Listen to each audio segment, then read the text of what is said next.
Aos mestres com carinho. 3 gerações de professores se reúnem para contar suas histórias e nos mostrar que a educação e esporte precisam andar lado a lado. Sérgio Andrade tem uma história que se confunde com a história do futsal de Canela. Cássia e Léo Pellegrini são da nova geração, mas bebem da ótima fonte que começou a transformar atletas em cidadãos com o popular Sérgio da Guerreiro. Começa agora mais um Clube Esporte Show com a apresentação de Márcio Dioforte, o Cabelinho.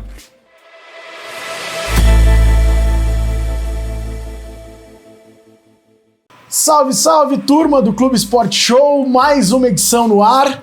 E hoje é os mestres com carinho, porque eu tô com uma turma, 3 gerações de educadores físicos aqui.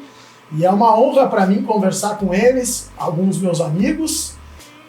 Um me formou como jogador, não colhi frutos, né? O talento não estava comigo, mas é uma honra estar com eles, eu vou apresentar eles, e a minha estrela móvel, que está junto, também não colheu frutos, né? Mas a gente aprendeu, virou cidadão, isso que importa, né? Estamos aqui, estamos bem, e eu vou começar apresentando essa turma toda. Primeiro, Léo Pellegrini, cara, obrigado por ter vindo aí, bem-vindo. Eu que agradeço aí o convite de vocês, uma honra estar aqui, cercado dessas pessoas aqui com conhecimento daqui que eu segui minha vida, né? Então, muito legal e achei que ia ser um convite pro churrasco, né? Mas, mas a gente pode depois fazer isso aí. Tá legal também esse convite aí para falar de futebol, falar sobre as experiências da vida aí. Ele que tirou um título meu em 1998, guardei essa mágoa até hoje, mas já foi meu parceiro de futebol e é um cara que eu admiro muito. Cássia, Belo dos Reis. Isso aí. Bem-vindo, cara. Muito obrigado, Cabelo. Satisfação estar no meio dessa galera de bem, galera que eu admiro tanto. Muito bom bater um papo com vocês aí. Legal. E ele que, cara, professor de futebol, acho que de 88,9%, uma margem de erro para uns 98%. Sérgio Andrade, professor da Guerreiro. Honra ter ele aqui comigo. Sérgio, bem-vindo, cara. Obrigado por estar aqui. Cara, um prazer enorme, uma emoção muito grande poder compartilhar desse espaço com vocês todos aqui, tá? Poder contribuir mais uma vez aí com a comunidade, com o meu conhecimento e também trocar uma ideia e bater um papo legal com vocês, para mim é um motivo de satisfação muito grande. Legal. E a nossa estrela móvel de hoje, ele que foi um goleiro esforçado, dedicado, não tão talentoso, mas que dava pontes espetaculares. Jota. Boa noite não, olá para todos que estão nos assistindo, para todos os clubeiros, aqueles que assim como eu ouvem, agora assistem a clube o dia inteiro, e como falasse antes de colheres, né, eu acho que o principal de tudo, que nós somos 3, a história inteira da educação de Canela aqui, e que eu sempre ouvi desde a época do Serginho, né, primeiro é formar um cidadão, e o esporte faz isso de formar um cidadão, então uma grande honra poder estar aqui hoje nesse programa, mais um programa histórico, né? É verdade, essa é a ideia, né? A ideia do Clube Esporte Show é exatamente essa, a gente contar histórias atemporais, né? A gente é um documento, então a gente tem sempre a premissa de contar histórias e envolver a comunidade, e esses 3 caras que estão aqui com a gente têm muito a contar. Então, para iniciar, eu acho que é importante cada um contar um pouco da sua história, do seu momento também, o que ele viveu. E eu quero começar com o Léo, vamos começar ao contrário, vamos começar com os mais novos. Léo, tu tem uma experiência já bacana, né? Tu, inclusive, esteve no exterior. Eu quero que tu conte um pouquinho aí da tua trajetória como educador físico, da tua trajetória que tu viveu, que teve lá fora. E agora mesmo, né? Tu teve, por exemplo, no Morena, velho. Conta um pouquinho pra nós aí desse teu momento. Bom, vou tentar resumir um pouco para não ficar muito largo. Temos tempo. Eu só quero dar uma entrada, que meu primeiro professor de futebol está aqui do meu lado, então é um prazer. Eu sou natural de Uruguaiana, mas com 7 anos eu vim para cá. Então em 97 eu estava na escolinha da Guerreiro e desde então ali que começa, né, gostar do futebol.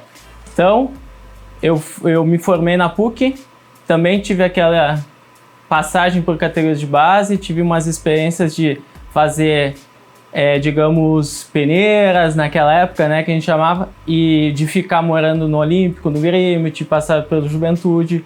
Com 16 anos pude também fazer avaliações na Itália, passar 6 meses lá jogando. Então tudo isso me cresceu como pessoa. E eu me lembro quando eu entrei na faculdade, eu já tinha uma cabeça totalmente diferente do que os próprios colegas já tinham. Quando eu parei de jogar ali com 17, 18, eu voltei para Canela e eu já não me vi aqui também. Eu olhava assim, poxa vida, tive tanta experiência que eu não me sinto aqui. Vou estudar, vou sair daqui, mas eu tô em formação também como pessoa, daí eu preciso sair. Daí eu fui, fiz a faculdade em Porto Alegre, na PUC, me formei. E no meio da faculdade eu também já fui pro Chile. Então fiz um estágio lá, trabalhei com futebol na faculdade lá, lá eles têm aquela mesma ideia dos Estados Unidos de trabalhar com clubes dentro da faculdade. Então já me abriu o caminho e eu falei, eu tenho que estar no esporte, eu tenho que estar no futebol, que foi o meu, desde pequeno, que eu gostei.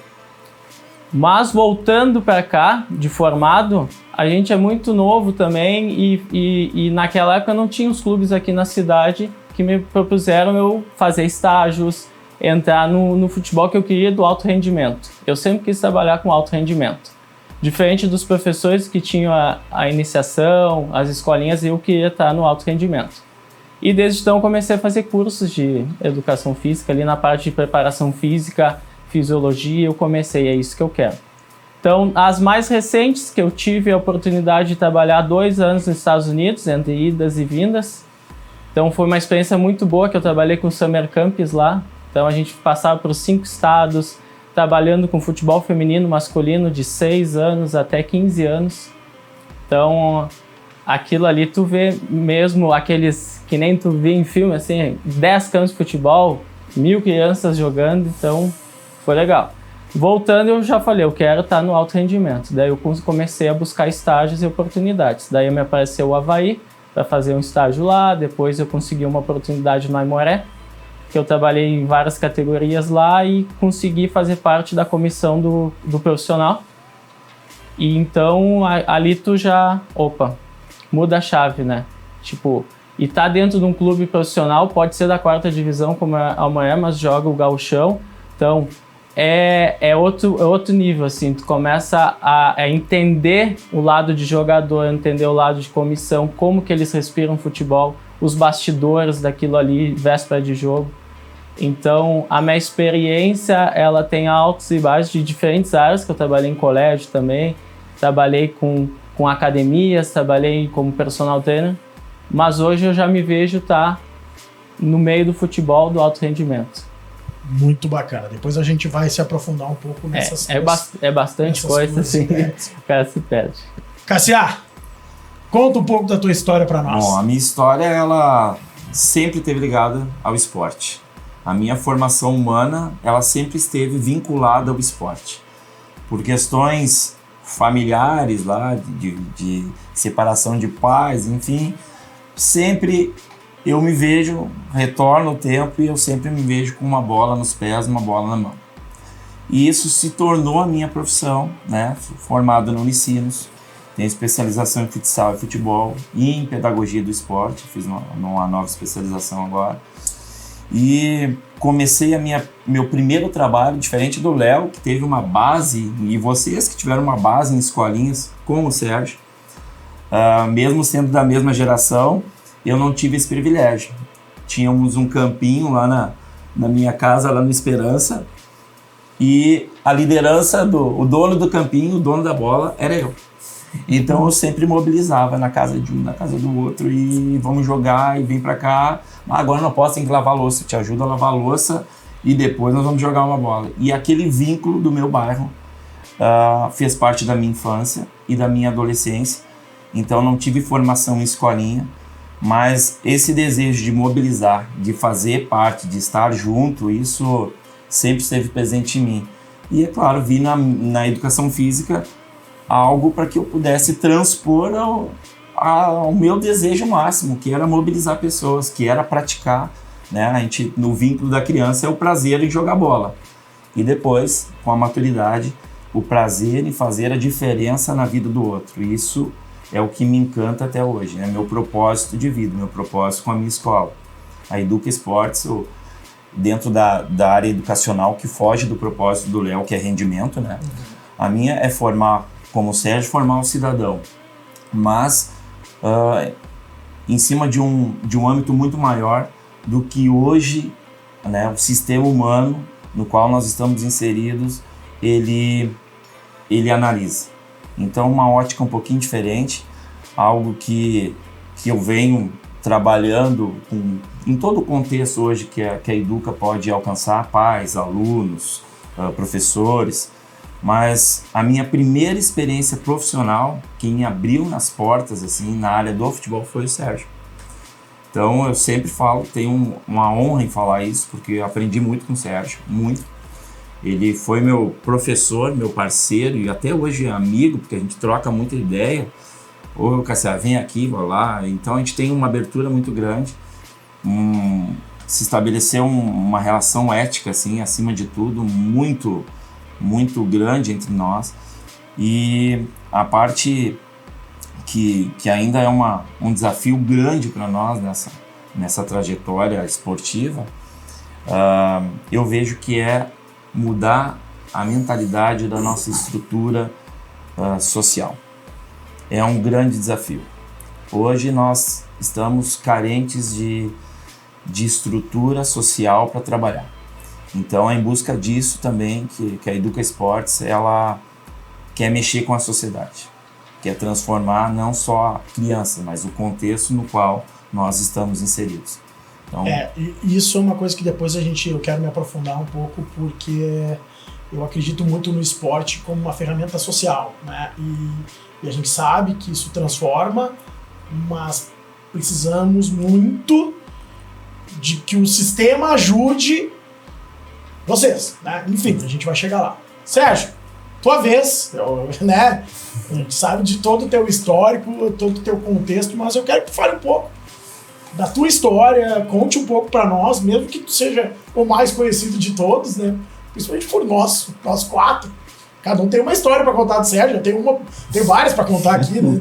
Tem uma viagem para Foz do Iguaçu, por exemplo, tem várias, enfim. Bom, eu não sei se vocês sabem, mas eu me criei aqui perto do lago, tá? Eu sou o mais velho de 7 irmãos. O meu pai teve muita dificuldade de criar gente, dar condições pra gente de jogar futebol e tudo mais, porque ele era o único que trabalhava e tal, então tinha que batalhar muito e muitas vezes a gente não tinha até o tênis adequado para jogar. Mas por que eu tô falando isso? Porque tudo que eu passei e eu consegui suportar, e o Cassia sabe a dificuldade que é em função das vivências que eu tive lá quando menino.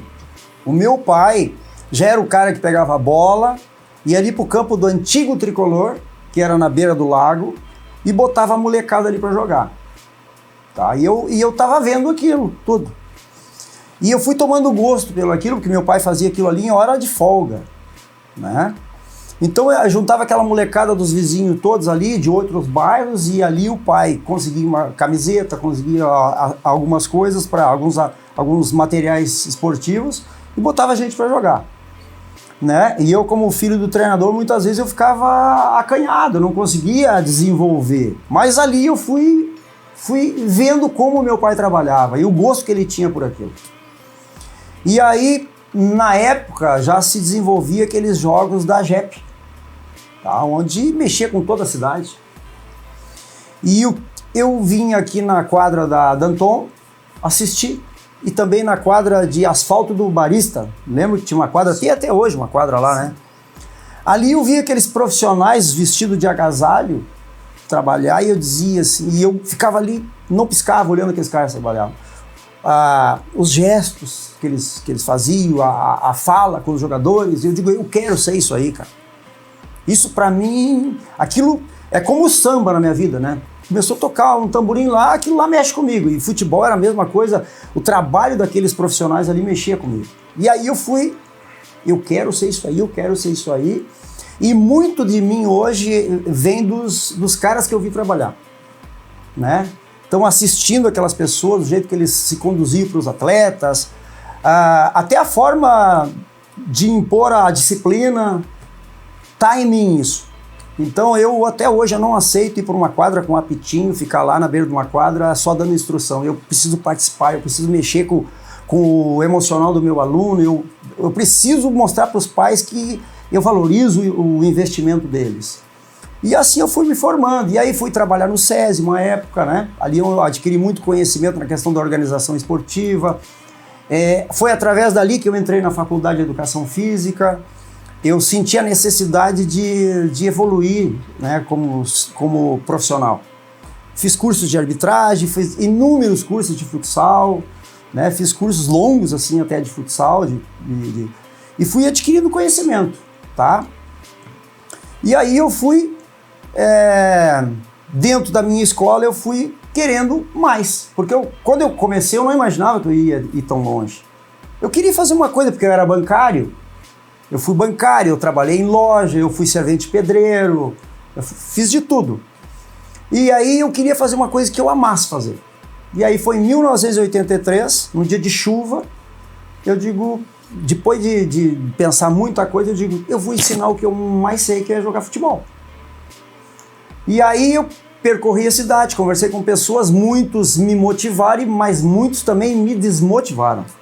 Me disseram, cara, eu já tentei de todas as formas, tu vai botar dinheiro, tu vai sustentar o filho dos outros, mas eu tinha uma convicção muito grande comigo que eu ia fazer diferente dos outros.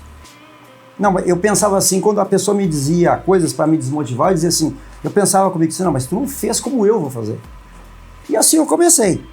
E aí em 1983 foi no SESI, futebol de campo, a quadra de... Nem era campo ainda, eu usava a quadra de cimento lá, que fica do lado do ginásio. Um ano depois, o chefe me chamou lá e disse assim, a partir de hoje, eu não te dava 3 meses aqui. Mas como tu foi persistente, eu vou te dar. A partir de hoje, tu tem o campo de futebol e tu tem a quadra coberta. Quando chover, tu pode usar o ginásio gratuitamente. Aí eu fui até 1986, quando eu entrei no SESI, 89, aí entrou vocês na história já, que foi aqui o futsal. Tá? E por aí vai. E aí eu tô aí até hoje. Para não me alongar muito, assim, porque tem muita coisa para... Não, eu preciso completar a história do Sérgio, né? Porque o Sérgio, a paixão dele virou sobrenome, né? É o Serginho do Guerreiro. Serginho do Guerreiro. Ou se não, da Guerreiro. Tem as duas. E eu não esqueço, em 89, pô, quando a nossa geração... tem uma escola de futebol. Nossa, foi aquele alvoroço na cidade. Todo mundo queria ir na escolinha de futebol. E eu já conversei isso com o Sérgio, mas quero deixar registrado aqui. Eu me lembro na primeira aula, o Serginho disse a seguinte coisa, ó, eu não quero nunca me promover politicamente pelo que eu tô fazendo. Nunca vou fazer isso, mas quero formar cidadãos. Aqui, imagina, foi em 89, pouca coisa se lembra dos teus 9 anos. E que fantástico, desde lá o Sérgio mostrando o que ia fazer. Uma passagem muito bacana. Eles estavam reformando a quadra evangélica, acho que foi quase 1 mês e meio, 2. E daí as aulas eram teóricas. O Sérgio nos ensinando. Imagina, tu motivar a gurizada, chegar fardadinha. Tu não podia chutar uma bola, mas ensinando tática para nós e principalmente muita cidadania. Pô, que bacana, que honra, Sérgio, que honra. Muito obrigado pela lembrança aí, cara. Que muita coisa fugiu da gente, é muito tempo, né? É muito tempo, né? Eu me lembro que eu entrei no Guerreiro, porque eu virei, num episódio eu conto a história, né? De como eu virei colorado, porque a minha família é gremista, e eu virei colorado por causa do meu ídolo, Cláudio André Tafarel. Eu era goleiro, eu entrei como goleiro no Guerreiro, né? Eu fui goleiro. Só que teve um problema muito sério no Guerreiro, porque eu era reserva do Tolãozinho. Aí era difícil, né? Aí eu lá pra Santos, eu vou pra ali, porque o que acontecia? O Tolãozinho era um ano mais velho que eu entrava no pré-mirim, meu primeiro ano era sempre reserva do Tolãozinho. O Tolãozinho subia, eu virava titular. Aí no outro ano, eu ia pro mirim, o Tolãozinho virava titular. Aí eu, agora eu vou pra linha, daí eu desisti, né? E cara, são tantas coisas assim que tu lembra da fase do Guerreiro, das histórias, da amizade, mas o Guerreiro tem uma coisa que é muito bacana, que é exatamente isso. E eu acho que o Sérgio, por exemplo, com o Cassiá, que o Cassiá é um cara que é um doce de pessoa e que a gente conversa muito. O Cassiá é um cara que eu joguei bola há muito tempo agora, uma turma de amigos que a gente tem, que é o Águas Caindo, que é exatamente isso. O Sérgio sempre se preocupou em formar cidadãos, pessoas. Ele nunca se preocupou, apesar de a gente ter tido momentos de competição, tu nunca se preocupou em passar por cima das pessoas, sabe? Não se passa por cima de uma pessoa apenas para ganhar, sabe? E enquanto a gente via isso em alguns adversários. A gente via. A gente chegava pro Sérgio muitas vezes, olha lá! E ele, não é assim que funciona, sabe? Isso não é porque eu tô aqui na frente do Sérgio, não é... É porque é a realidade, sabe? E isso, enquanto tu tem uma personalidade de 9, 10, 11 anos, cara... Porque quem tá ali é o Sérgio, mas os nossos pais não estavam ali. A gente tava em Foz do Iguaçu. Nós estávamos em, sei lá, quantas crianças aquela vez? Quase 40. Quase 40. E aí? Tinha 4, 5 adultos cuidando de todas essas crianças, sabe? E todas as crianças da mesma forma, sabe? Então isso é bacana, sabe? E aí já quero ir, vamos adiante. Vou falar de Tafarel, pô, olha onde nós tivemos. O Tafarel visitou a escolinha e eu tava lá, todo mundo fazendo uma fila. Não, tava o treino normal. Nisso gritou Tafarel, todo mundo gritou Tafarel. Aquela galera enlouqueceu de uma maneira.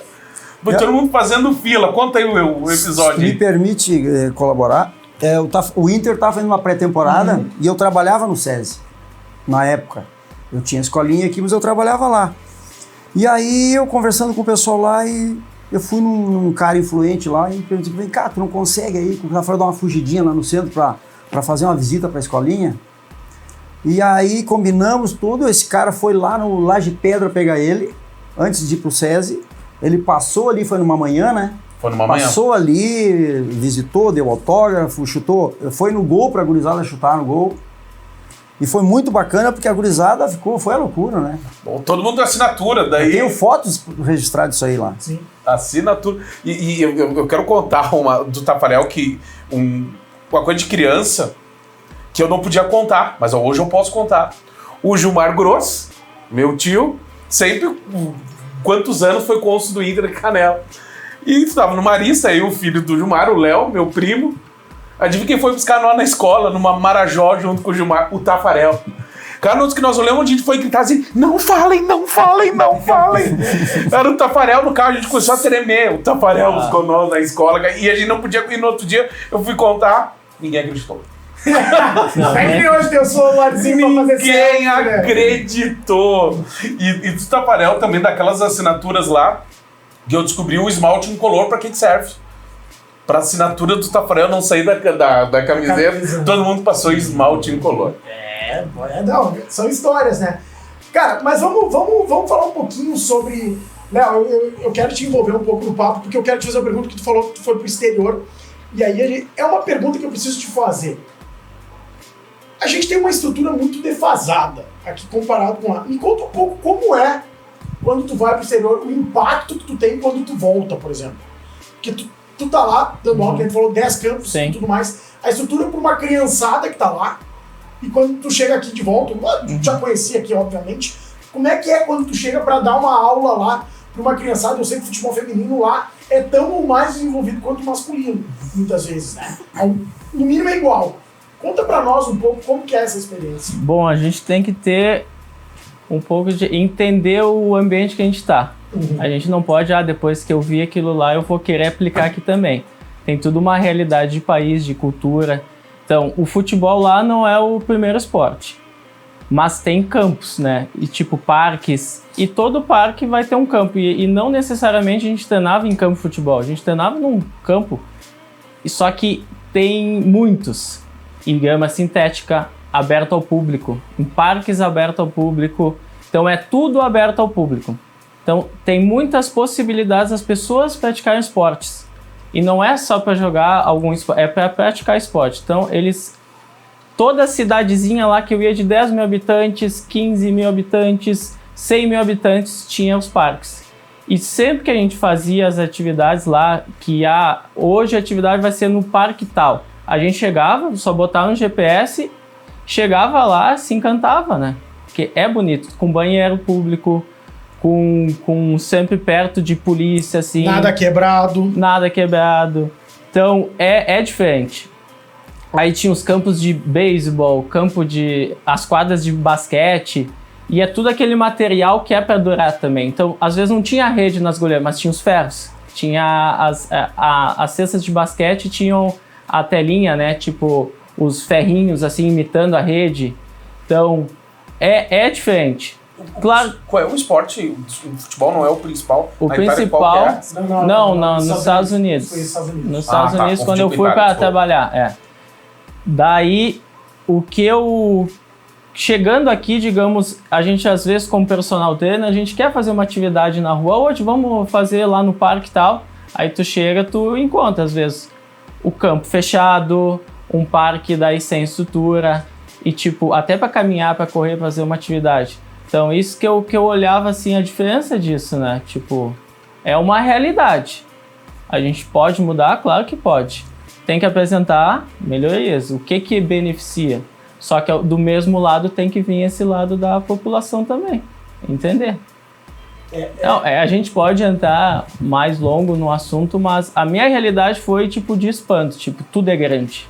E tudo é, tipo, tem muitos, entendeu? E em cada cidade tinha um local assim, 2 locais, 3 locais. Então aí a realidade, digamos que quando eu volto, digamos, vamos rapidinho dar um exemplo do Aimoré. As categorias lá de base do Aimoré, a gente ia treinar em campos municipais da cidade. E chegava, não, grama alta, sem pintura, com cavalo no campo, em zonas mais, digamos, complicadas de ter acesso. Então, a gente olha essa realidade. Então, os clubes menores aqui das regiões que a gente jogava sofrem muito. E é difícil. Choveu, e aí onde que a gente vai treinar? Entendeu? É complicado. Cassia, conta um pouquinho para nós da Educa Esportes, conta um pouquinho para nós desse teu projeto. Vamos lá. O projeto nasceu em 2010, né? Quando eu trabalhava na Escola Marista, fui convidado para trabalhar na Escola Marista e eu já estava na Escola Copec. Lá, por sempre esse envolvimento com esporte, especificamente com futsal, futebol, sempre gostei, surgiu a possibilidade de criar modalidades para atividades extra classe para as crianças das escolas particulares. Então foi uma necessidade primária das escolas, né, que me contrataram para fazer esse serviço e de forma terceirizada. Mas eu era contratado na Copec e o meu início no Marista era contrato também, carteira assinada e tudo mais. Depois do primeiro ano nesse sistema, eu fundei a escola. Então, saí desse modelo de contrato, buscando um norte diferente para que eu via ali dentro desses espaços. O que eu via ali dentro? Eu via pais que queriam apenas ocupar o tempo livre das crianças. E daí colocavam as crianças para fazer esporte comigo. Não me adaptei a esse sistema. Não me via dentro dessa estrutura para ocupar o tempo livre da criança. Não enxergo o esporte dessa maneira. Daí nasceu Educa. Educar através do esporte. Transformar a vida da criança através do esporte. Com uma aula orientada, com uma aula com fundamento, com disciplina, com todos os requisitos que uma aula, no aspecto educacional, vai propiciar para aquela criança. Então, por exemplo, os pequenos eu não coloquei mais naquele horário após a aula. Um perfil que eu não quero mais. Eles querem ocupar, mas eu não quero. A criança muitas vezes já estava cansada, o pai só queria aquele tempinho para ir buscar a criança. Não tinha Eu era um. Era bom, ele ficava mais tarde para buscar. Não tinha aquele comprometimento, daqui a pouco com um evento, com a proposta da escola. Não se tinha vínculos, não se estabelecia vínculos. E isso ficava algo muito mercadológico. Muito pagou, levou. E eu não enxergo o esporte dessa forma. Então, a proposta Educa nasceu nas escolas particulares a partir de uma necessidade do pai, mas eu também vi um nicho de mercado. Claro. Né? Mas, com o passar do tempo, eu comecei a selecionar o que eu queria como norte pedagógico e, a partir de então, as coisas foram fluindo porque eu me posicionei dentro de um mercado ao ensinar esporte na área educacional. Tá? Deixa eu fazer uma pergunta. As crianças de hoje ainda sonham em ser jogador de futebol? Olha, Jota, tem algumas crianças que sonham sim, né? O que eu faço é jamais iludir a criança. Jamais vou iludir a criança no sonho dela. A gente não pode, como educador, fazer isso, né? Mas se tem sim, a concorrência é grande, mas se tem, e tu tem que dar todo o apoio, todo o suporte, e principalmente a parte mais difícil é a família, a base familiar, né? Porque ou são os dois extremos, ou o pai não dá bola para a criança, pelo anseio da criança, ou o outro extremo que o pai faz tudo e muitas vezes a criança, a gente sabe que tem o potencial, mas não para chegar ao nível do rendimento. E é nessa situação que a gente não pode iludir. Eu não posso vender algo lá na minha escola que a criança vai sair de lá e vai ir para um clube. Ou eu dizer para ela, ficar fomentando essa possibilidade acima de qualquer outra coisa. Então, a Educa Esportes vai nesse sentido, né? E, Cabelo, só para complementar, eu também, por ser da área da educação física, eu comecei a trabalhar em escolas com o futsal, mas eu vejo e via uma necessidade de outras modalidades. Nossa cultura local, só futebol, só futebol, só futebol. Verdade. Campeonato só para futebol, quadra só para futebol. Tu não vê uma quadra de areia para vôlei. Antigamente nós tínhamos a Sonelli, até mesmo em academias, hoje não tem. Basquete, então, né? Também a concorrência é grande, nós vamos perder a criança para o celular, realmente, se tu não abrir outras possibilidades. Então, a Educa também veio para ampliar esse leque de possibilidades. Bacana, cara. Hoje eu trabalho com o futsal, com o vôlei e com a iniciação esportiva, que eu chamo de um projeto Despertar, que é o que eu estou investindo bastante. O que seria o projeto Despertar? Crianças de 7, 8, 9, 10 anos, Fundamental 1, né? Oferecer várias modalidades, badminton, handebol, o pré-desportivo pro vôlei e basquete, para que ela, quando chega ali no Fundamental 2, 11 ou 12, ela tem, eu quero ir pro handebol, eu quero jogar vôlei, eu quero fazer outra coisa, mas que ela esteja envolvida no esporte, que o esporte faça parte da vida dela. É como os americanos fazem. Tipo um básico, depois direciona. Depois ele direciona. Ele toma, olha, eu quero isso. Mas no momento que eu tenho uma única modalidade na cidade e não oferto outra possibilidade, gente, nós vamos perder essa gurizada. Então, esse é o meu intuito também. Então, oferecer uma gama de possibilidades, né? Para que a gente possa aí realmente cumprir com o nosso objetivo. Veja que o objetivo, se eu conseguir que um aluno saia de um ciclo de ensino de esportes comigo e ele leve algum esporte para a vida dele, adulta, a minha tarefa está concretizada. Sensacional. Bacana, bacana. Sérgio, quantos alunos? Mais ou menos. Cara, uma média de 100 aí, 130 mais ou menos por temporada, 38 anos. É gente, né? Dá bastante gente, né? Tá, mas vamos lá. Eu quero falar um pouquinho porque, né, esse assunto eu preciso desenvolver. Saíram alguns bons profissionais aí, né? Ramiro, por exemplo, foi um deles, né? Foi. Ramiro é um cara super diferenciado. O Ramiro começou com 3 anos e meio e o Ramiro não iniciava um treino se ele tivesse dúvida com relação ao que ele ia desenvolver dentro da quadra. Ali já dava para ver que ele era diferente. Quando a maioria das crianças já queria sair jogando e tinham uma mentalidade de ir lá naquele espaço para jogar futebol, se divertir com a bola, ele não. Ele já buscava desde muito pequeno uma situação diferente dos outros, que era estar no topo. Não queria ser apenas um aluno da Escola de Guerreiro, mas ser um dos melhores ou o melhor aluno da Escola de Guerreiro. E ele era muito focado, ele sabia o que ele queria, sabe? E a gente percebia que ele queria o algo mais. E ele conseguiu, né? Com certeza. Ó, fantástico. Aí o meu questionamento. Quantos Ramiros se perderam que tu acha assim, nesse tempo? Tu acha que teve muito Ramiro que se perdeu?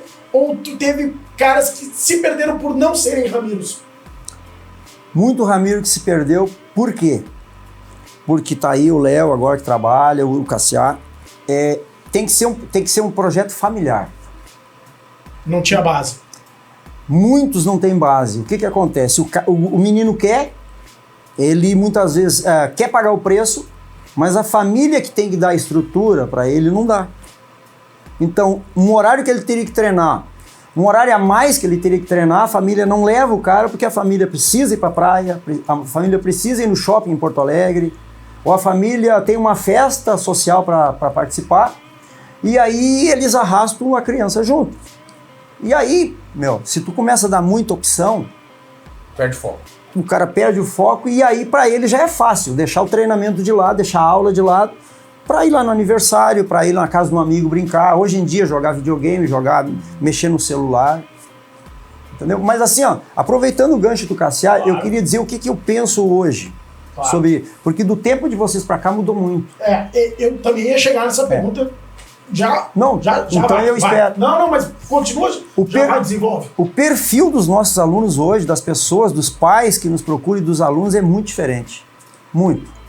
Eles vêm quase desesperados para dar uma atividade física para a criança se enturmar, para não ficar de fora no timezinho da escola. Ou então para tirar desesperadamente o guri da frente do computador, lá do videogame. Celular. Exatamente. E aí a gente está tendo uma dificuldade muito grande para focar essas crianças ali, cara. Entende? Eles vêm com uma mentalidade, eles vêm brincar na escolinha de futebol. Beleza, tem a hora da brincadeira, tem que ter o lúdico, tem que ter o recreativo. Mas eles têm que saber desde muito pequeno que hora da brincadeira é hora da brincadeira e a hora de buscar algo mais, ele tem que ser focado. Claro que se respeita, digamos assim, a aptidão do moleque, se realmente ele tem jeito, porque se ele não tem muito jeito para aquilo, a gente respeita, a gente não vai estar socando goela abaixo. Aí já entra aquilo que o Cassiá falou, respeitar os limites, respeitar os interesses, se faz o trabalho, mas a gente dá uma olhada. Tem horas que tu não pode enxergar o que ele fez, porque tu precisa levar ele junto, levar todos juntos. São interesses diferentes, são tipos físicos diferentes. Tem uns que não têm uma característica física para ser um jogador de futsal, por exemplo. O cara é mais veloz, ele é mais veloz, ele como é que eu vou te explicar? Tu vê que o cara já tem muito mais habilidade com as mãos.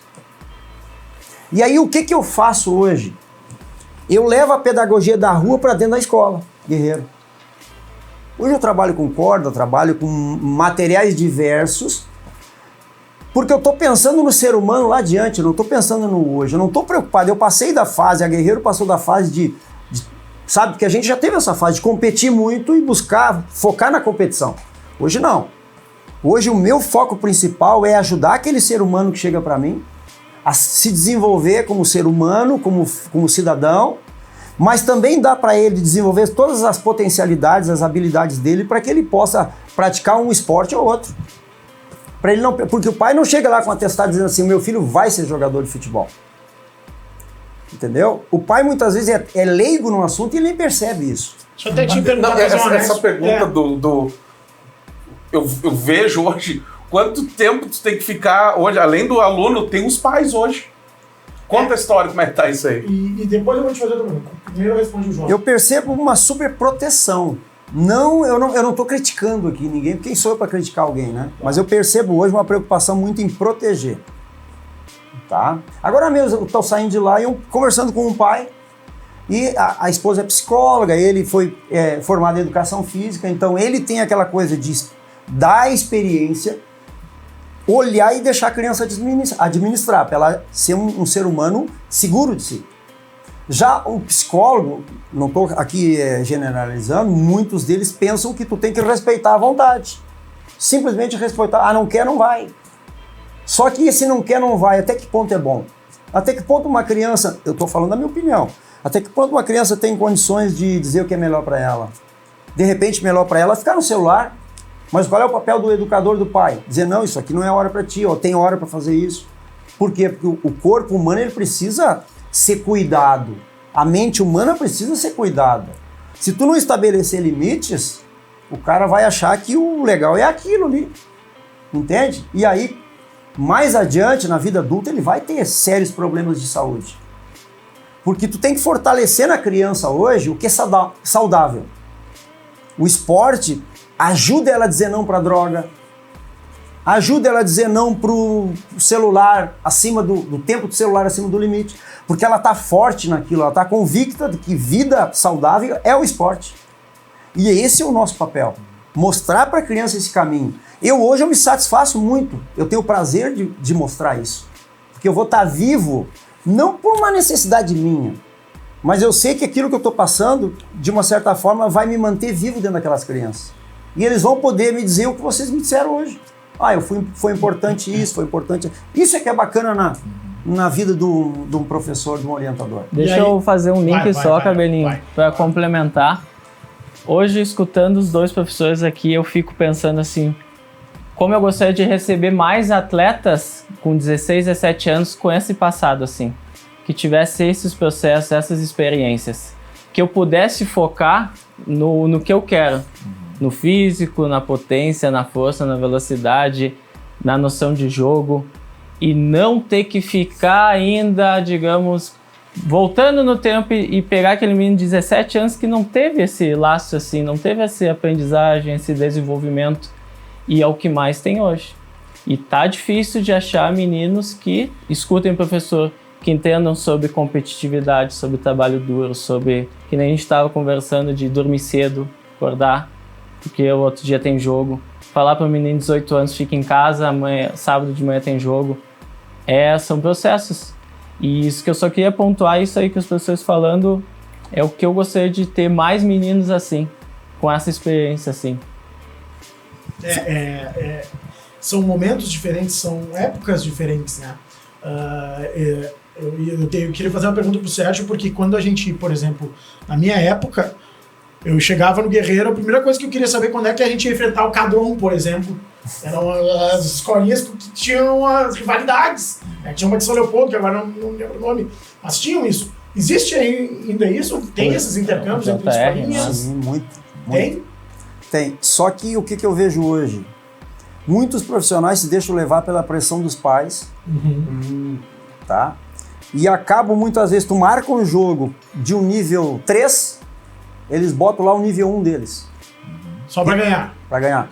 E aí o que acontece? Não se respeita o trabalho do profissional, porque é muito complicado tu levar um time e tomar 10. Claro. Então tem que ter um pouco mais de cuidado, muito mais respeito um pelo outro na hora de marcar os jogos, porque afinal de contas vai queimar o filme lá e vai queimar o filme aqui. Se tu botar muito fácil lá pros caras ganhar, os caras dizem, isso aí era uma merda, onde é que tu arrumou esse time pra jogar? E pra mim, no caso, se for muito difícil levar aquelas crianças, primeiro, tem que dar um obstáculo pra criança que ela tenha condições de ultrapassar, entendeu? Não pode ser muito além da capacidade dela. E é importante que o dono da escolinha lá do outro lado se conscientize disso. Então eu tenho hoje um cuidado muito grande, porque, como eu falei, o perfil do meu aluno mudou.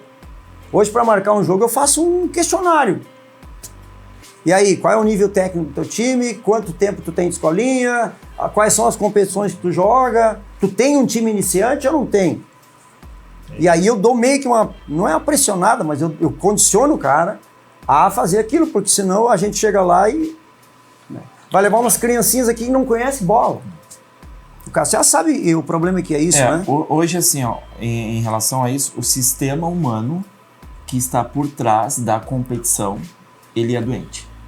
Os pais no Insta pressionando. O que é praticado no adulto, eles querem o mesmo formato para a criança. Vitória, vitória, resultado, resultado, é bom quem ganha. Quem não ganha, não é bom, não serve. Então, estamos a 18 jogos invictos. Esse ambiente, essa estrutura que está por trás da sociedade a nível de competição, ela é trazido pelo contexto geral para a criança. E isto dificulta o nosso trabalho. Então hoje eu estou buscando amistosos, é a mesma coisa.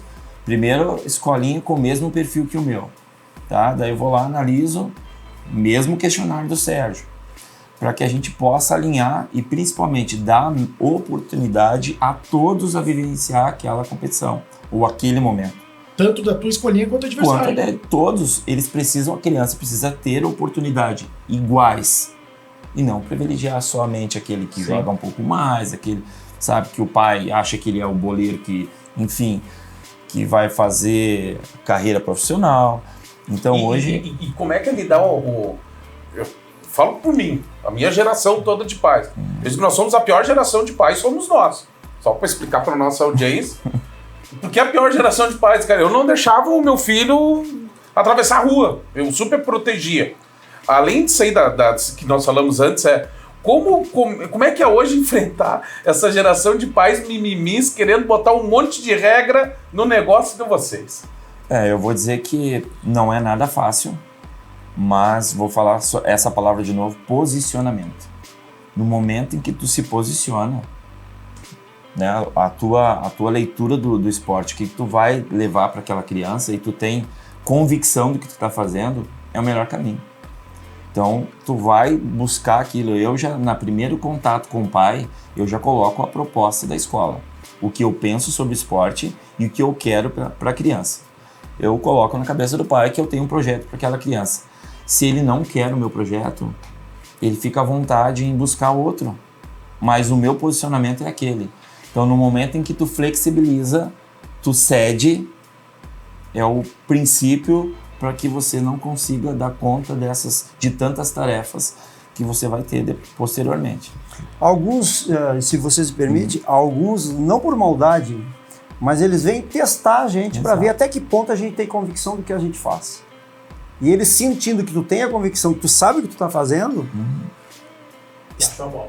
Eu não digo baixa a bola, mas estabiliza aquela pressão, eles começam... Porque daí assim, ó, tu convence um, o outro, principalmente se essa pessoa que tu convenceu ou tá junto contigo, ela é influente naquele grupo, os outros todos vão atrás.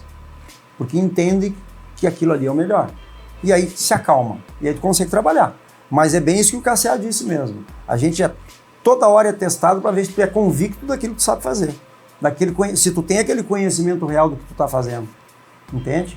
Isso é fundamental, eu acho, para manter uma escola funcionando. Senhores, o papo tá maravilhoso, nós temos horário, né? E acho que por uma segunda temporada a gente vai ter que fazer outro, porque tem muita coisa, Jota, mas faz mais uma então, Jota. Faz uma pergunta bônus. Como é que é controlar essa galera na noite? Essa gurizada 17, 18 Faz anos. Não controlava a gente nos anos 90, Por isso que nós não vamos pra frente. É isso aí, eu acredito que a gente tem que se pôr no lugar também. Entender como que foi a nossa infância. E entender que vai ter. Eu acho ideal também sair, mas com controle, né? Os pais também têm que ter esse controle. Mas a gente tem que entender o que eles querem também. Mesma coisa com estudo. Tá em dia de prova, tem dia de jogo. Eu vejo que nem me colocando num papel de num clube de alto rendimento, não tem noite. Eu já não quero noite. Mas se ele tá Porque é pra poucos, né? É pra poucos. Eu tô pegando uma seleção, 10%, 5%, 1% que vai chegar. Então, às vezes tu olha, é difícil mesmo. Tem que ligar para mim e perguntar, foi difícil? Foi. Ele certamente vai dizer que foi difícil, ele deixou de fazer muitas coisas que os amigos, colegas faziam de aula, mas eu acho que no ambiente que a gente vive aqui tem que ter um controle, né? Tem que conversar. Eu seguido pergunto, como é que vocês estão se sentindo? Doendo alguma coisa? E aí, como é que foi o final de semana? Eles falam. É natural do menino de 17, 18 anos falar de uma menina, falar que saiu, falar que foi jogar, falar que... Então, tem que ser aberto e tu não vai poder bloquear, né? Eu acho que acontece, se eu bloquear ele vai me entregar no jogo, eu não vou ter o que falar. Então, tem que ser bem natural. Senhores, temos que encerrar. Quero agradecer demais. Sérgio, considerações finais tuas aí, cara, obrigado. É sempre bom ter os mestres aí, mestre da minha infância, um dos meus mestres, Obrigado pela tua presença. Espero que a primeira de muitas, primeira temporada aí. Obrigado, Sérgio. Eu que agradeço aí a honra de poder compartilhar desse espaço aí com vocês, trocar ideias, ouvir os mais novos, até porque a gente está sempre aprendendo, né? Sempre aprendendo. Eu aprendo com os filhos dos meus ex-alunos, né? O João lá está me dando o privilégio de poder compartilhar o espaço lá com o filho dele também. É outra geração, é outra cabeça, mas eles renovam e reciclam a gente, fazem a gente se sentir, apesar da idade, jovem espiritualmente, né? O físico vai indo, né? Mas o importante é o espírito e a mente da gente se manter aberta, se manter jovem. E é isso que mantém a gente sempre com vontade de permanecer trabalhando com isso. Então, agradeço demais aí o convite de vocês, da rádio, e ficaria à disposição aí para o dia que vocês quiserem a gente continuar essa conversa, esse papo aí. Não, vamos fazer uma matéria lá com a Guerreiro, vamos levar a velha geração para bater uma bola lá. Por que não, né? O encontro futuramente dos ex-alunos. Vai ter que ter churras e chopps cremosos. É verdade. Sou parceiro. Cassia, meu brother, tirou meu título, ainda fui expulso do jogo. Tava lembrando aqui nos bastidores. Cara, obrigado. Obrigado de coração aí pela parceria de sempre. Eu que agradeço, Cabelo. Acho que momentos como esse trazem crescimento para todos, né? E um futuro encontro aí, uma nova temporada, já sugiro que a gente possa entrar em pauta a relação da nossa estrutura de Canela em relação ao esporte, que hoje não foi abordado. Estamos muito carentes e precisamos de estrutura para trabalhar. Precisamos de estrutura para que o esporte realmente se desenvolva aqui no município, e somente esse diálogo, essa conversa, buscando ações concretas para que a gente possa mudar a nossa realidade. Então, são uma sugestão que fica para uma carência que nós sentimos na nossa área, né? Que Canela está ficando para trás nesse sentido. Muito para trás, ainda mais quando a gente olha para Gramado. Então, em se tratando de esporte, eu só vou conseguir uma mobilização maior de crianças, eu só vou ter daqui a pouco um potencial para o rendimento, um potencial maior na área educacional se eu tiver estrutura. Se eu não tiver estrutura para trabalhar no município, fica um pouco ineficaz a nossa ação. A nossa ação poderia ser muito maior. Não tem ginásio, gente. Não tem ginásio. Não tem ginásio. A segunda divisão de Canela está sendo jogada em ginásios de colégios de bairro, sem uma estrutura adequada. Não tem problema nenhum com ginásio de colégio de bairro, mas está sendo jogado em ginásios com condições mínimas. Não dá, gente. Exato. Não dá. Então fica a dica aí para uma próxima oportunidade a gente poder discutir sobre o desenvolvimento do esporte na nossa cidade. Concordo contigo em gênero, grau e número. Agradeço pelo convite. Muito obrigado. Leozão. Muito obrigado pelo convite. Foi uma honra também. E eu só quero dar para os pais uma dica, ou para quem tem um filho, um amigo próximo, leve os filhos para fazer aula com eles, que eles não vão se arrepender, sabem muito. Eu acho que o conhecimento deles, eles passam, é o que eu vejo hoje de espelho, né? Hoje eu sou uma pessoa melhor porque eu tive um professor bom. Então hoje eu sou professor por muita influência deles também. Tem que ter muita paciência para trabalhar com criança. Eu sei que eles têm e eles fazem de tudo, acordam de cedo para fazer isso. E também dizer que, agradecer, e esperamos novamente falar sobre isso, sobre a cidade, sobre o crescimento, porque a gente precisa, sim, de melhorias. Tudo que eu falo, eu busco fora, mas eu gostaria de também estar aqui, trabalhando aqui, tendo clubes aqui, tendo oportunidades maiores aqui para todo mundo. E precisa, velho, precisa. Jotinha? Curta o vídeo, comente, dá um like, se inscreve no canal, hashtag só pela segunda temporada. Beleza. Como o Jota já pediu isso, eu vou fazer a minha saudação final, porque esse programa é uma homenagem a um mestre que se foi esse ano. Ao meu querido irmão, um dos meus mestres, Modesto Piva, que nos deixou esse ano, uma das tantas vítimas da Covid.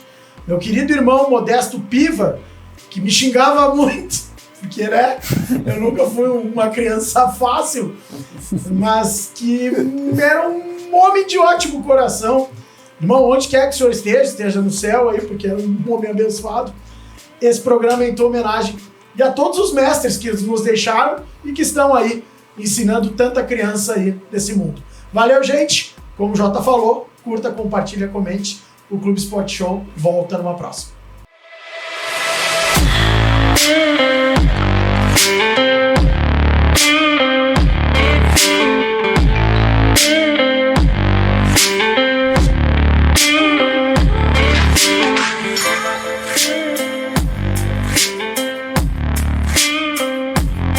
Oferecimento: água mineral das Hortênsias. É pura Serra Gaúcha.